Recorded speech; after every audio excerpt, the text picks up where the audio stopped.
Okay, good morning, everyone, and thank you for joining us on this very important day for the Women on Boards Observatory.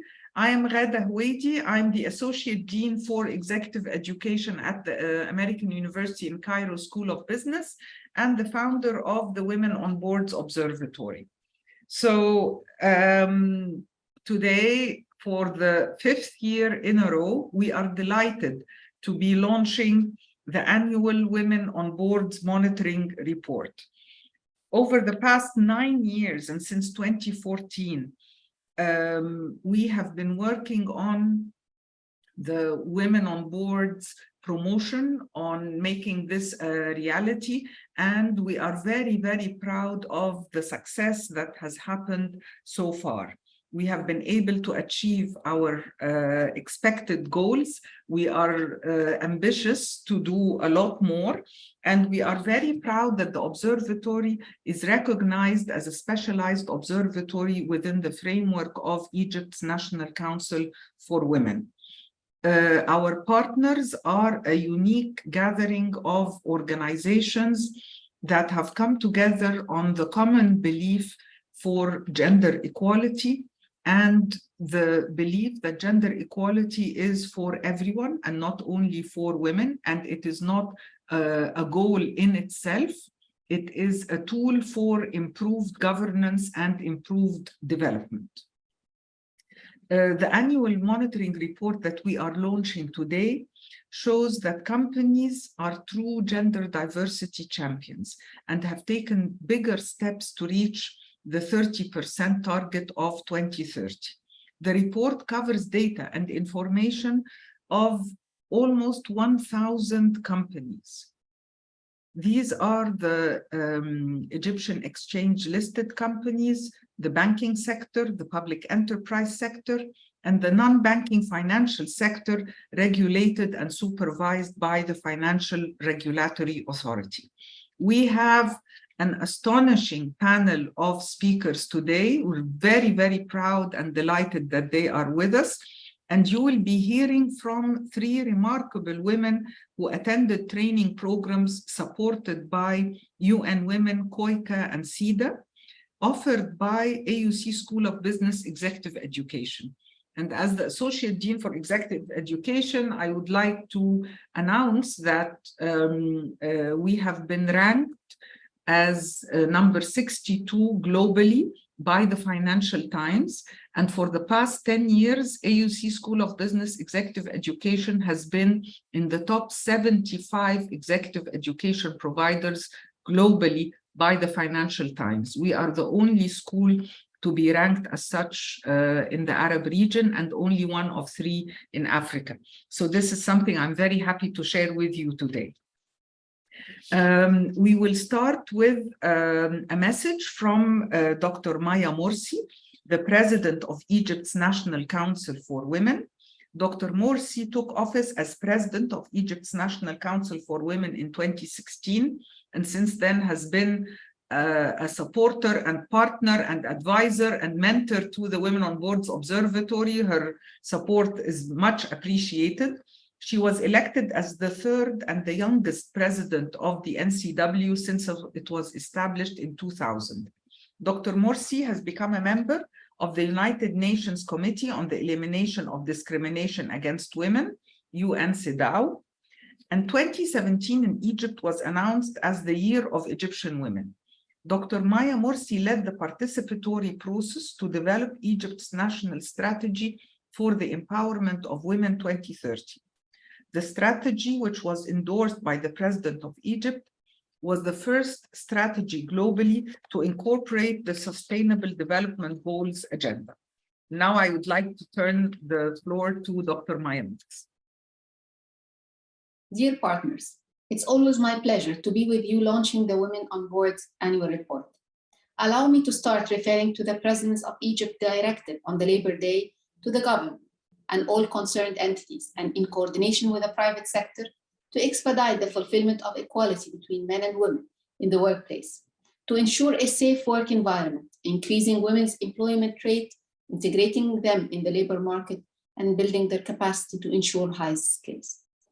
The National Council for Women is working in partnership with the Ministry of International Cooperation and the World Economic Forum with private sector companies in closing the gender gap accelerator to change their policies toward a more responsive, equal, a women-friendly workspace.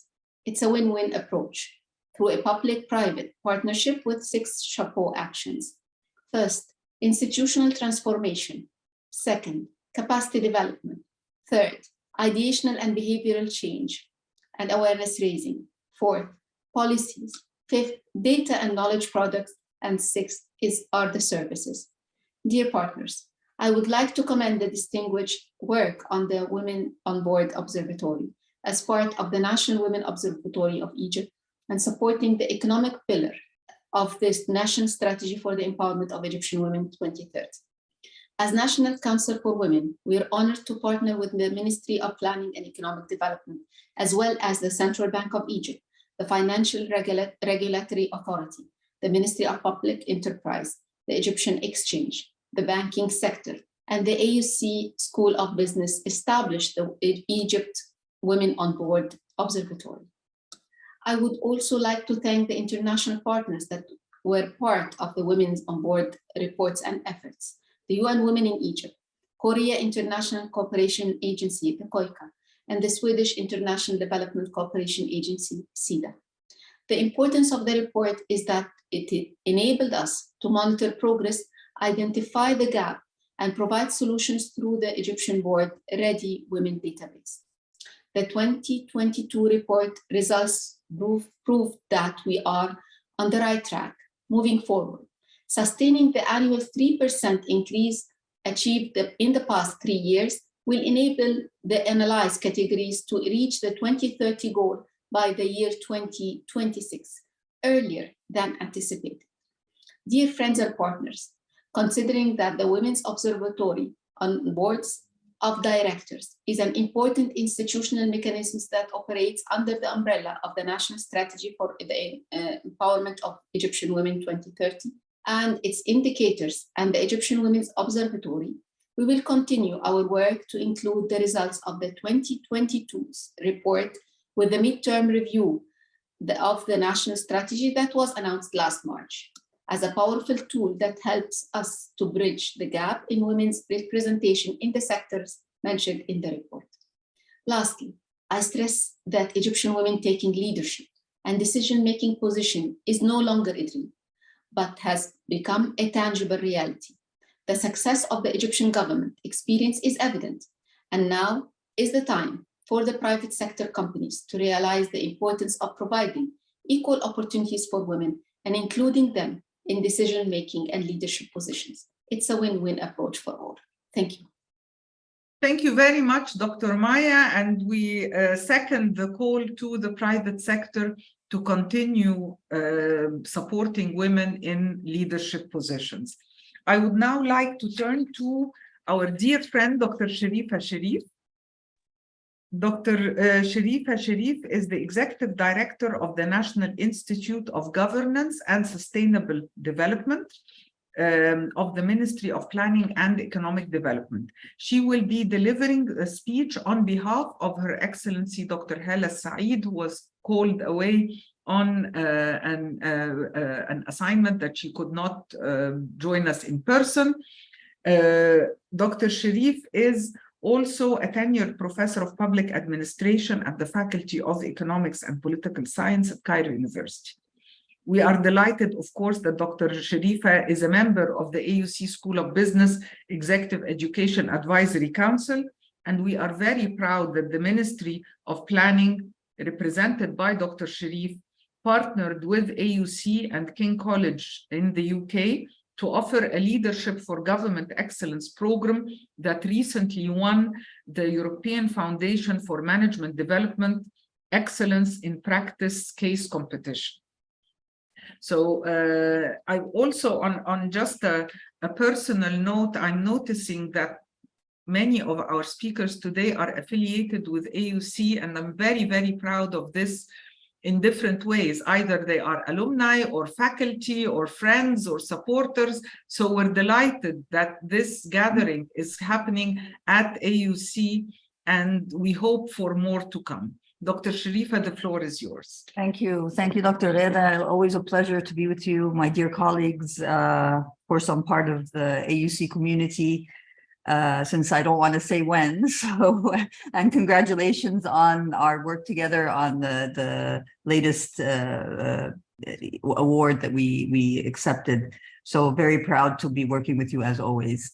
And of course, good morning to all distinguished guests and partners. And on behalf of Her Excellency Dr. Hala Said, Minister of Planning and Economic Development, it's an honor and pleasure to be with you today, witnessing the power of partnerships and another milestone for AUC in bridging and closing the gender gap.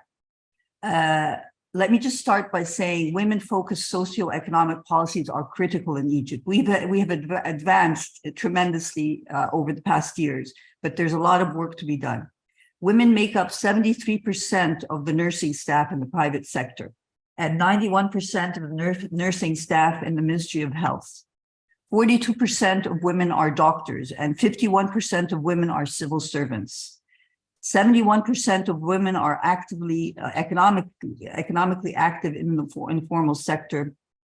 And I'm pleased to say that unemployment among Egyptian females has decreased in the fourth quarter of 2022 to become 19.3%.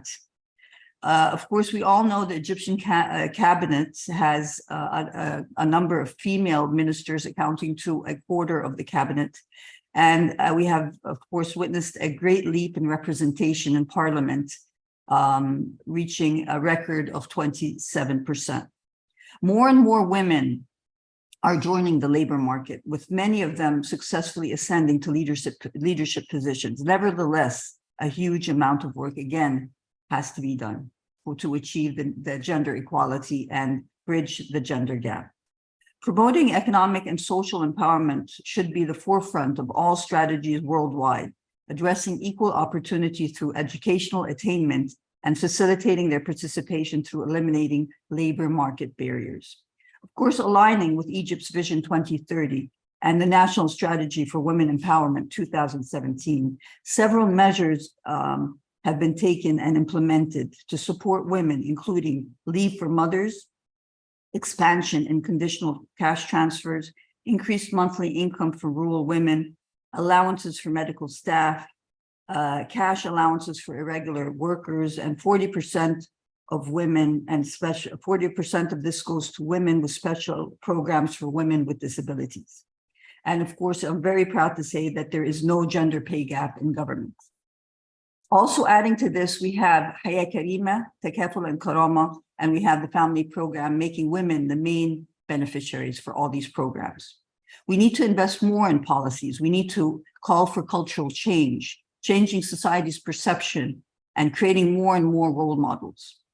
Women face challenges in the MENA region and of course in Egypt. Even though women's overall proportions in both private and public sectors worldwide has increased in the last decades, women representation on boards of directors still remain low. And this is not only in Egypt, again, it's worldwide.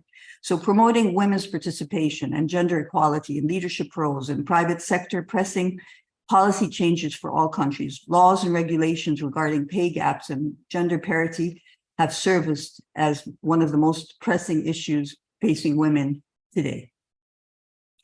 Of course, we know the effect of women participation, and this has been, of course, stated in several reports on the impact it has on GDP. Nonetheless, we don't have to go there as always, but of course, GDP increases with more representation of women in the labor force. Again, aligning, and as stated by Dr. Maya and by your kind self, increasing women representation and reaching the 30% gap is what we're all working together for. And according to your latest annual report, the 2021 Women on Annual Report, we've seen an increase, and we're very curious to see this year's report, but increase in reaching 16%, marking an improvement from 2020. And the highest increase was noted in the non-banking sector and the GX listed companies. Improvements in the banking sector were mainly a result, of course, of two decrees that were taken by the central bank in 2021, and the Financial Regulatory Authority also, I think it was in 2020, increasing the number of representation of women on boards. I just want to share with you a couple of things we're doing on from MOPED and, of course, the National Institute for Governance and Sustainable Development. We have several running programs, again, with AUC and also with the National Council for Women, with the ILO and the ITC training arm of the ILO. We have a running national women leadership program, and we reached the 27 governors, reaching more than 4,000 women across all of Egypt. The ministry also launched its gender responsive planning manual, setting a framework that details the controls and analyzing, responding the needs for women, children, and people with disabilities. A lot of effort has been also done on the continental level with women empowerment. We reached out to more than 45 countries with 450 women trained through the institution. And we also launched in 2020 She for a Digital Future, trying to of course, bridge the gap and promote digital literacy across Egypt for women. And this was in collaboration with Cisco, reaching out to more than 5,000 women to date. Concluding, Egypt has been making progress, as stated and noted by Her Excellency, Dr. Maya Morsi. There's a lot of challenges. There's a lot of work to be done. And I think today we're witnessing the partnership that we're witnessing today with KOICA and Sida and AUC and, of course, UN Women. We have to work together to achieve our 30% target and work more to give opportunities to women across the board, not just for women on boards, but also leadership opportunities across all sectors. Thank you very much. Thank you very much, Dr. Sharifa, and absolutely you are correct in pointing out that as we celebrate the achievements, we still have to keep our eyes on the hard work that remains. We're not there yet, and we know that there will always be more to do. And I just want to announce that the 2022 monitoring report is now on our website, so for anyone who would like to access it. And turning to the results of the report, I think now we will show a video that shows the results of the 2022 annual monitoring report.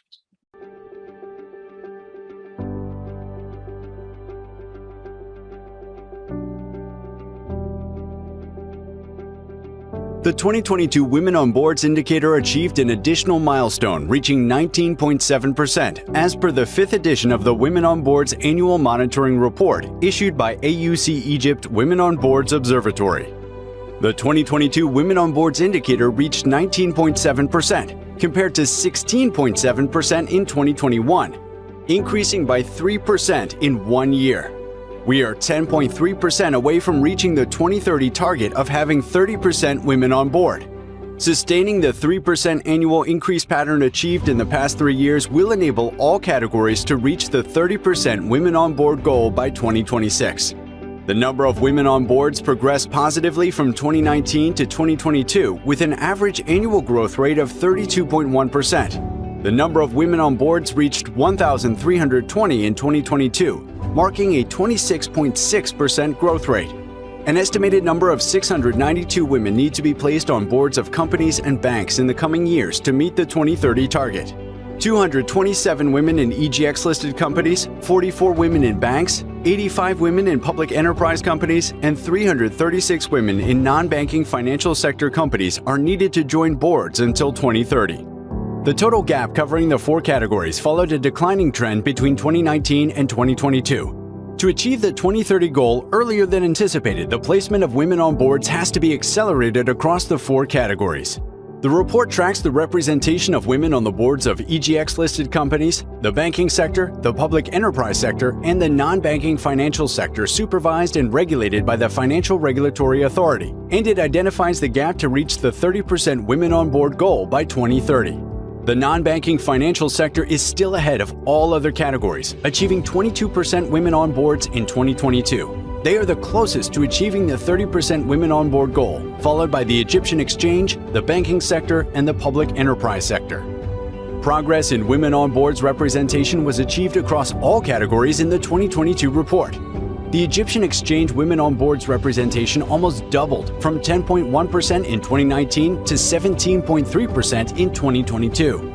The banking sector women on boards representation also increased from 14.8% in 2019 to 16.5% in 2022. The public enterprise sector women on boards representation improved to 9.3% in 2022 compared to 6% in 2019. The non-banking financial sector marked the highest women on boards representation, doubling from 11.2% in 2019 to 22% in 2022.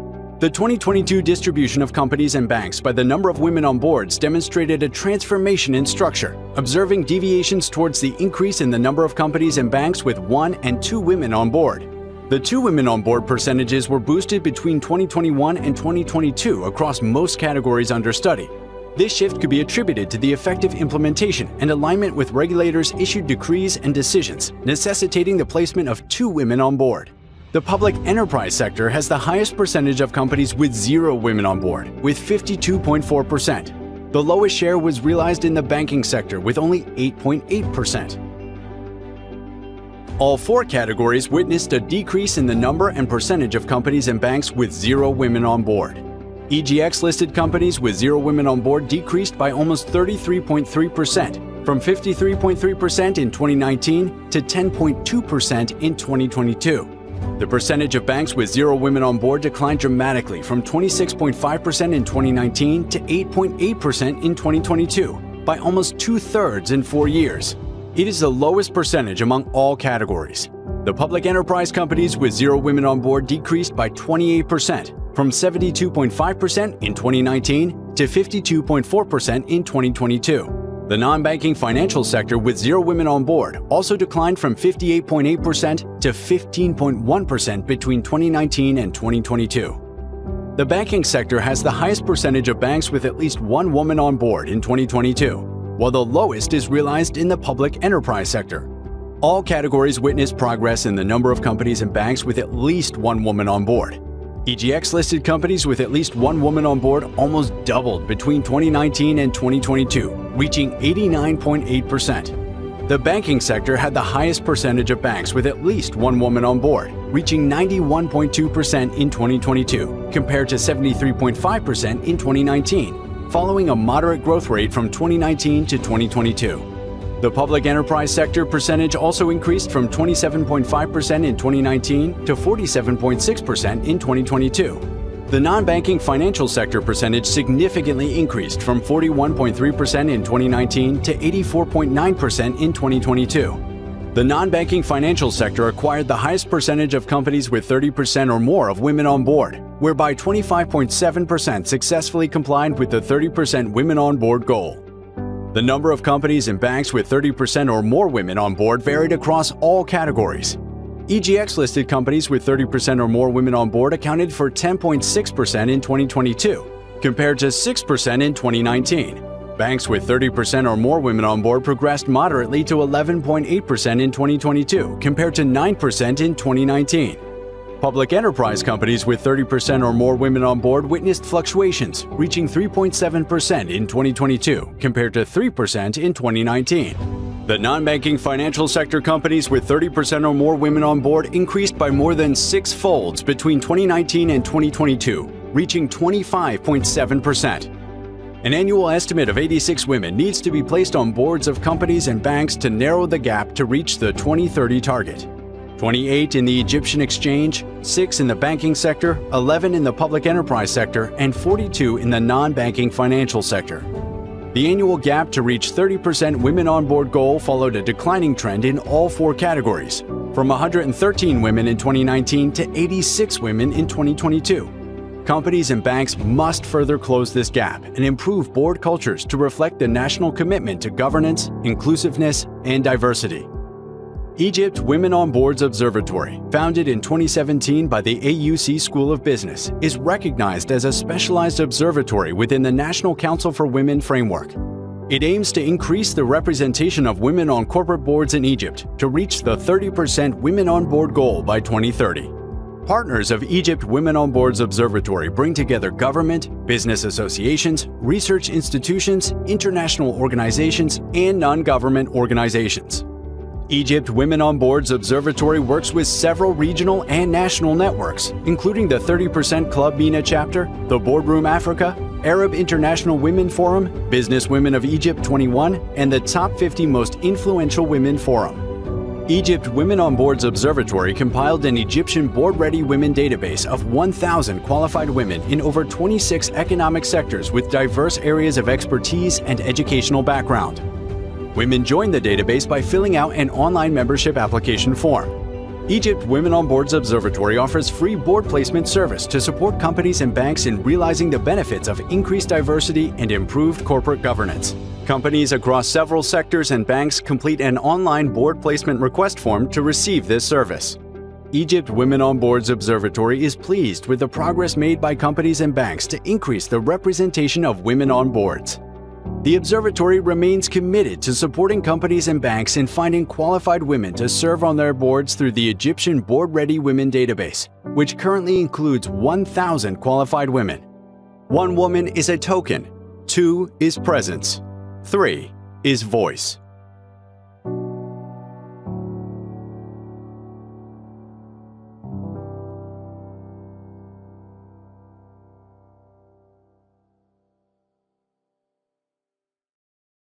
Thank you very much. So as you can see, these are the results that we're very proud of this year. 19.7% is quite impressive. And we hope that this will increase more and more. And as you've heard from different speeches, if we keep going at this rate, we expect to reach the 30% target by 2026. I would like now to turn to the elaboration a bit more on the Egyptian Board Ready Women database. And Shireen, if you can share the slides, please. Thank you very much. As mentioned in the video, we offer a board placement service for companies. And we're looking at the different competencies that need to exist on a board. What does an effective board look like? The general competencies that we have found from our research include industry experience, technical or professional skills and specialist knowledge, governance experience, and behavioral attributes that support the different board members. Can we go to the slide before this, please, Shireen? The general board competencies.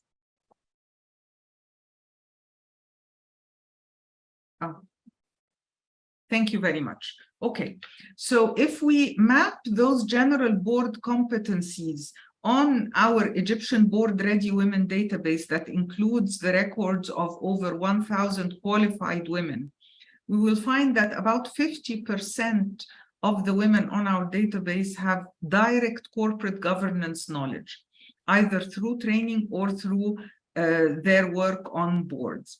15% have financial expertise. Another 15% have a background in economics. 10% have a background in technology. 8% have legal expertise. These are general board competencies that are needed on many boards. So it does not need to be the specific technical expertise that puts a woman on the board. It could be this kind of general expertise and knowledge that would encourage companies to invite these women to join their boards. And if we go to the examples of industry-specific competencies, the next slide, please. Thank you. We have about 11% of the Board Ready Women database with expertise in capital markets and financial products, 9% with specialized knowledge in engineering, 8% in medical and pharmaceuticals, 4% in real estate, and 4% in investment banking. Thank you for sharing the screen, Shiri. I just wanted to highlight this about the Egyptian Board Ready Women database, because this is our focus for the coming year. We are working very closely with the Financial Regulatory Authority so that we will be able in next year's report to report that there are 0 companies with 0 women on boards. We want all the companies to be in compliance with the regulators, whether it's the central bank or the Financial Regulatory Authority, and to have at least 2 women or 25% of their board represented by women. I would like now to turn to Dr. Islam Azzam for his intervention today. Dr. Islam Azzam is the Vice Chairman of the Financial Regulatory Authority since January 2021, and he is also, as we are very proud, an Associate Professor of Finance tenured in the Management Department of the AUC School of Business. Dr. Azzam served as a board member for several listed and non-listed companies. He also worked as a financial advisor at the Ministry of Investment, Mortgage Finance Authority, and Capital Market Authority. And Dr. Azzam today is representing the FRA in our launch event. Dr. Azzam, the floor is yours. Okay, thank you so much, Dr. Ghada. It's great to be with you today.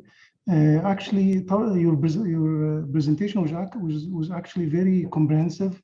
It covered a lot of the stuff I was planning actually to say. But briefly, FRA is very keen about implementing SDG principles and women empowerment, and also the GAP. So the FRA actually issued a lot of decrees starting from 2019. First decree was 123 in 2019, which actually obliged all listed companies to have at least 1 woman on board.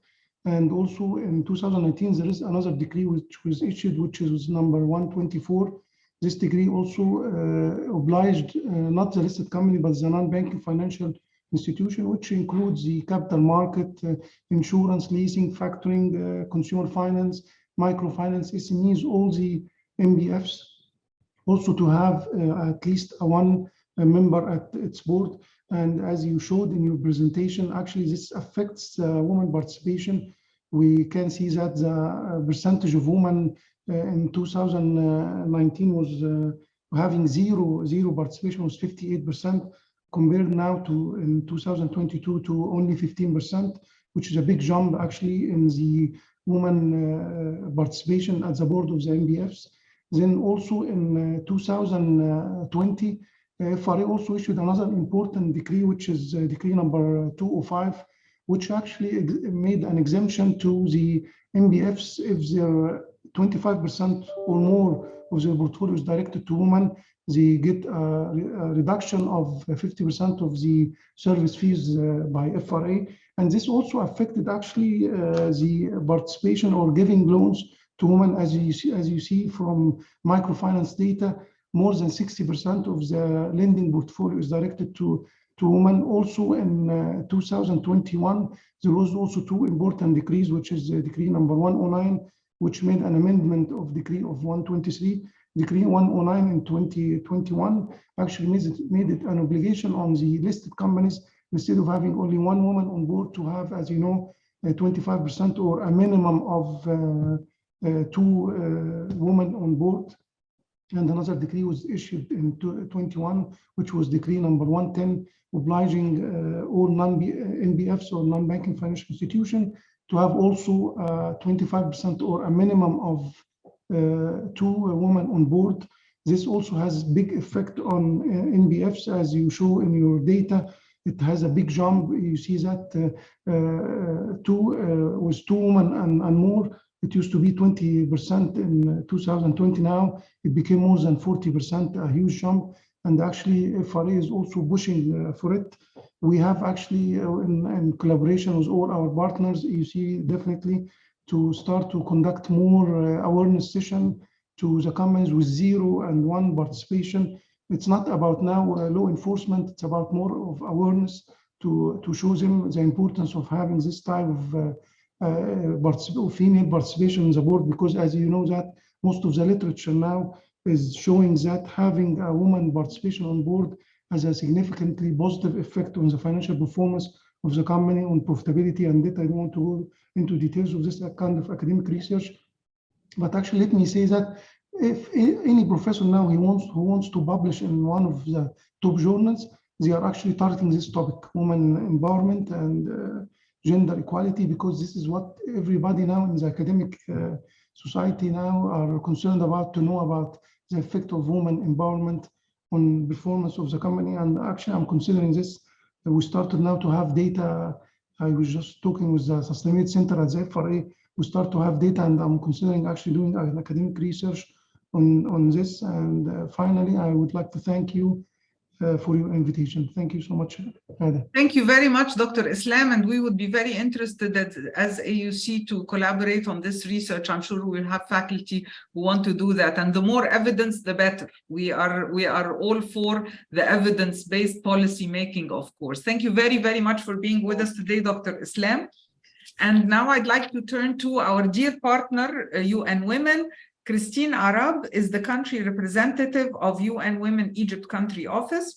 And actually, she held this position. She's been a very, very close supporter of the Women on Boards Observatory. So we're very, very appreciative of all your support. Christine has worked on gender equality and women's human rights in the UN system for over 20 years. She began her career with UN Women in Jordan and has worked in Arab states, Asia and the Pacific, the Balkans, the Caucasus, and the Caribbean. Christine was the UN Women Chief of the Asia Pacific section at the headquarters and served as an advisor on the UN Women Executive Director's transition team when UN Women was established. Welcome, Christine, and the floor is yours. Thank you so much, Dr. Rada. And I want to congratulate you straight off. It's an excellent report as usual. UN Women is very proud to be partnering with AUC and the government of Egypt on this. Your Excellency, Dr. Morsi, Dr. Sharifa Sharif, Dr. Islam, Nancy Abdelhadi, Dr. Rada Wali, Laila Nas. I'm happy to see Laila and the team from ITU here. It's good to see you all, and congratulations again. It's our great pleasure to have been your partner over these past number of years, and to also work directly in building the capacity of women to be board certified. And we're so pleased to see the investment and the support from the government of Egypt continuing and growing as this goes. Of course, the National Council for Women's Leadership, the Financial Regulatory Authority's leadership, Egyptian Stock Exchange, and to see Dr. Sharifa and the Ministry of Planning showing a strong commitment is essential. We've been ongoing and working on this as a team, as you say, Dr. Since 2017, and since 2019 on our part, we've been through the support of Sida and KOICA, working also in partnership with ILO and others to support women's leadership on boards. And our partnership is aimed at investing equally in the training and capacity building opportunities for women, as well as reducing the gender-specific barriers that private companies might place for women to enter into the workforce. And we've worked closely both with the private sector, and we hope going forward more and more with the public sector companies as well. Across all sectors, communities, societies, women have key contributions to make to leadership, as all of you have said. And where we see some of the bottlenecks is you need flexible work options. You do see continued globally and in Egypt inequalities when it comes to women's role in the home. They have to do a great deal of work in the home. All of the research in Egypt shows whether a woman works outside of the home or works inside the home, she has the same number of hours in terms of taking care of the family. And that's a very difficult thing to manage if that isn't supported more. And that does hamper women's ability to advance at times in the workplace. And so without a concerted effort, we can't change that trajectory. And so it's very good to see the detailed measurement of where this is happening, what sectors are advancing. What we know is what's been said, it's simply good business between to close this gap, this socioeconomic gap between women and men, and any company that is more inclusive and more representative of the clients it serves will be more successful. There's statistic after statistic after statistic on this. However, as you've said, and as we know, those statistics sometimes don't move behaviors and perceptions of companies. And so the measures that the government of Egypt has taken, requiring the central bank, the FRA, the EGX, requiring that there be a certain percentage of women on boards, and the incentives they give for those companies that do better in terms of women's leadership, these are crucial change makers. These are deal breakers. And frankly, there's very few companies worldwide that have made these changes without such temporary special measures being placed upon them by the governments of the countries. We know that through, in his recent speech during Egyptian Women's Day this March, His Excellency President El-Sisi issued a number of directives where he's requesting the government to go further in this regard and to promote women's representation in the boards of directors of governmental bodies, business sector companies and their subsidiaries, and expand training programs in technology and digitalization domains with the aim of increasing the opportunity for women's empowerment and participation and leadership in future jobs. And this is all bolstering what has already been invested by the government. But these measures are essential. In the language of return on investment, the trickle-down effect of women's greater economic engagement and leadership for the home, the community, and the nation is immense. I want to thank you all again for the leadership that you've taken on this. Our trainings, as you've said, Dr. Rada, of the women, potential women board members, you have such a dynamic group that are ready, more than ready to lead. And I would like to think that men are also getting similar training, because there should be absolutely no assumption that men are more qualified than women and are inherently carrying certain capacities to be on boards. I actually think this board training gives women a significant edge because it is so comprehensive and so detailed. And I really hats off to the AUC for developing this, and we've been proud to partner. So I just want to close to thank you at the AUC and the Women on Boards Observatory, the Government of Egypt, the National Council for Women, FRA, CBE, EGX, but also the Ministry of Planning and its continued support. And I want to recognize that none of this on our part as UN Women would have been possible without the support of the Swedish Development Cooperation and the Korean Development Cooperation.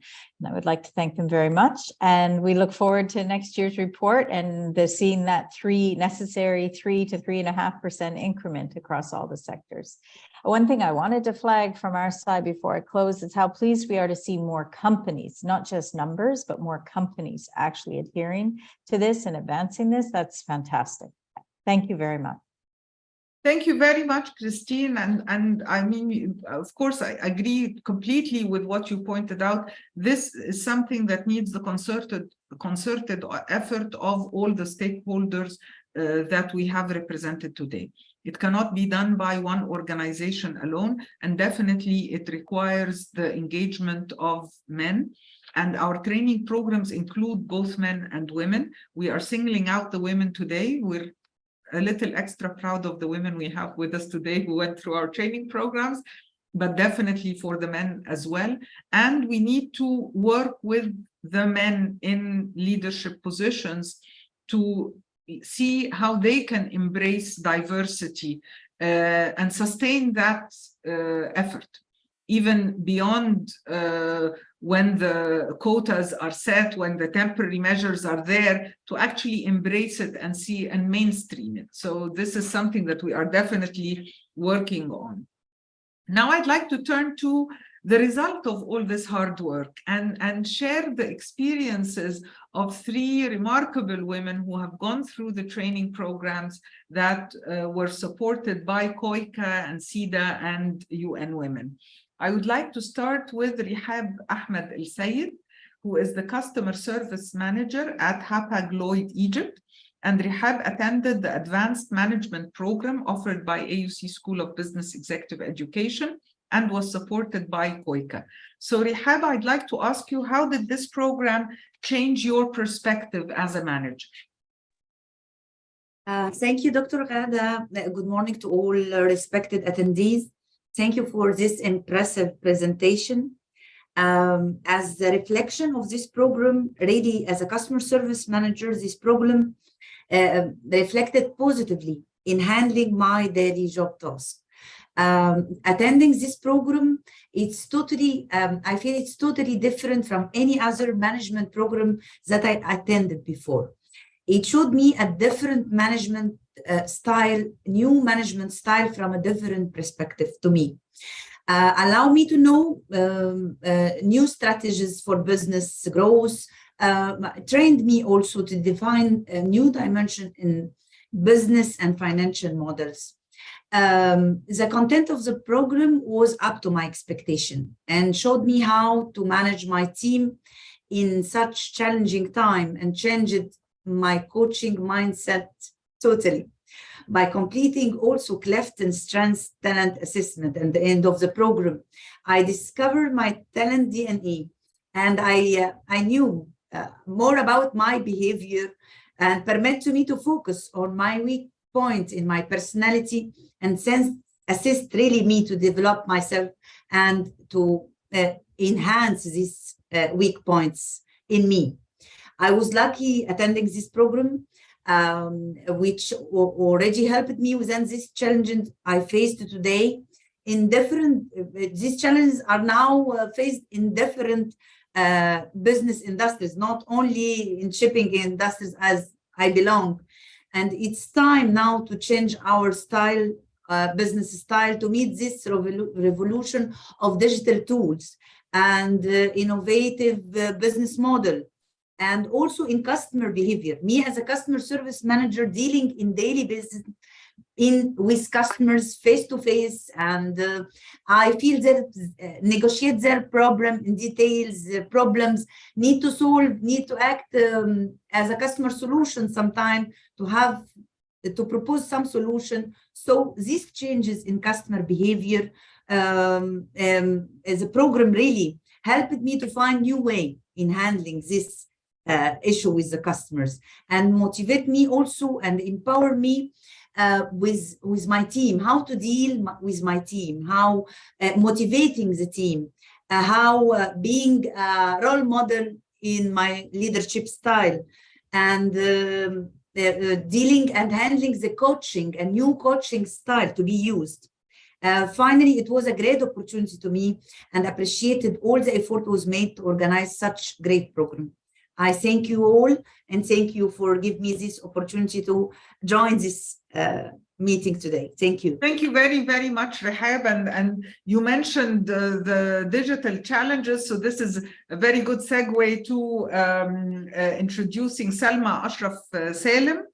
Salma is a digital marketing consultant, and she attended the digital marketing certificate with support from Sida as a donor. So Salma, I'd like to ask you how the program helped you manage the corporate challenges that you face. Good morning, Dr. Ghada. Good morning, all. Please first allow me to thank Egypt Women on Boards Observatory for giving me this opportunity to join the digital marketing program offered by the AUC School of Business Executive Education. And I would also like to thank UN Women for providing the funding support to enhance the presence and the impact of women in the digital arena. Let me answer your question. Today, I joined the program to strengthen my technical knowledge to be able to anchor my business executive education journey that started back in 2022. Actually, let me point that this is my second certificate with the AUC School of Business Executive Education. I finished the Advanced Marketing Diploma back in 2022. And the decision to join this certificate was like the second stage, just to evolve, to be able to evolve into the T-shaped marketeer that is needed today in the modern business needs. A T-shaped marketeer, let me explain it a little bit more. The T-shaped marketeer is the one marketeer that has a broad knowledge covering a wide range of digital tactics, with in-depth knowledge in one or two specific areas. So combining both the advanced marketing management diploma with the same school and the certificate, it helped me guide my small my small clients into the digital scene. And the curriculum was designed to support such specialized knowledge, and I consider it a ramification of my business executive education journey to fulfill today's business needs. Thank you very much, Salma. And now I'd like to turn to our third speaker, Nancy Samir Abdelhadi, who is the Director of International Relations at Farco Pharmaceuticals. And Nancy attended the Executive Leadership Program with support from KOICA. Nancy, I'd like to ask you, what are your reflections on the Executive Leadership Program and its effect on your professional life? You're on mute, Nancy. Sorry. Thank you so much, Dr. Reda, and thank you so much to everyone, including, KOICA and UN Women and Sida and everybody who supported, these programs and our opportunities to benefit from such important leadership programs. In reflecting on this particular, the Executive Leadership Program, I have to say that it definitely met my expectations and went beyond. I kind of had expected something a bit different and then found something really rich and really wonderful, I have to say. And in the sense that I did come from a background, my father was a professor, so he was someone who was always very supportive of me getting a higher education and training. So even those gender biases, I didn't see that at home, but I saw that, of course, in the workplace and outside. So part of this program was helping us to identify those gender biases and how to deal with them, which can be at times very challenging. It gave us many different strategies. One of the most important things I have to say in reflecting is in self-awareness. In doing the Hogan assessments and some of the coaching, one-on-one coaching, which was incredible, it helped me specifically, and I know most of the participants, to be more self-aware, to identify what our specific leadership traits and leadership styles are, but also to understand other leadership styles that could also, work interchangeably. I learned one thing quite interesting, that being non-confrontational isn't always a good thing. So I thought that was a quality or a trait, but then I found that sometimes you need to be confrontational, but in a very positive and healthy way.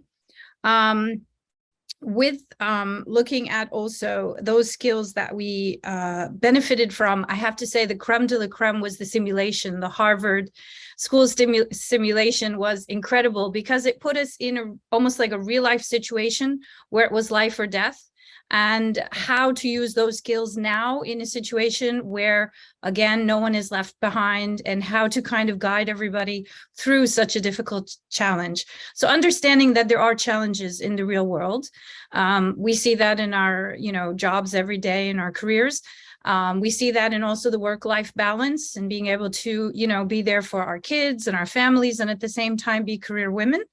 And how to balance that. And I know something really incredible also with Dr. Maya and with, the different institutions out there to help women in Egypt is also trying to help with creating a healthy work-life balance.